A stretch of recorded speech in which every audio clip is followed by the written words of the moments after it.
For stopping in today. The purpose of this video is to highlight something that's being used throughout our school district, and we received the most amount of questions regarding it. It's an app called Kami that plugs in directly through their Chrome extension. So this video is designed to kind of give you a little sneak peek at how it works, and enjoy the video. Let's get into it.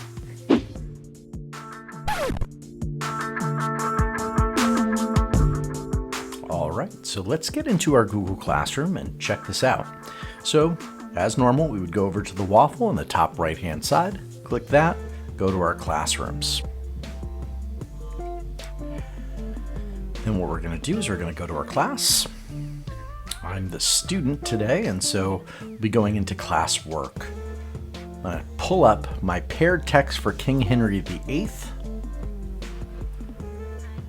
My teacher was kind enough to leave me directions on how to use Kami, but we're going to do a walkthrough together.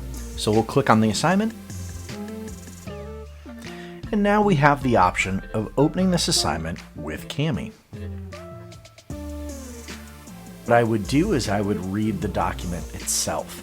But as I'm reading the document, there's a word that I'm not quite sure of. So what I would do is I would highlight it, and because I'm on the dictionary tab over on the left-hand side, anything that I highlight will now give me a definition. Very helpful when you are looking at primary source texts that tend to be older and therefore have a language pattern that is maybe a little unusual for our students. Again, you could also do text-to-speech, and so if I wanted the computer to read this section, King Henry VIII is best known for defying the Pope and creating his own church after the Catholic Church would not give him an annulment. Perfect. But then I might want to mark up this text by highlighting, so I can use the text highlighter, I could box highlight, I could do a strike through or an underline. But I'm going to just use a regular yellow highlighter and say, ooh, this is a really interesting passage. I can also leave a comment, as you would highlight, and then by highlighting over here on the right, I can now say, this is my comment. I know, very insightful, isn't it? So then we're done. Now my comment is put in here. I can also go over to the voice, highlight, and now by enabling my microphone, I can leave an audio commentary on a passage of this text.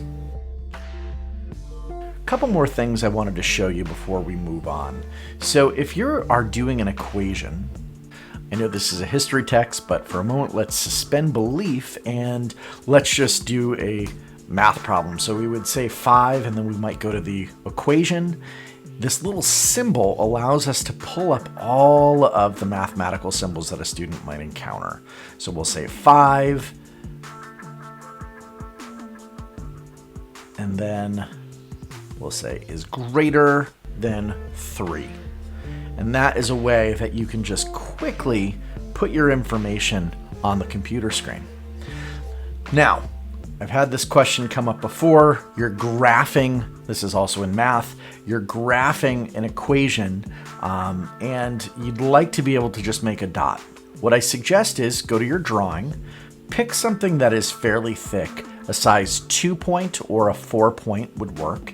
And then what you do with your mouse, you just click.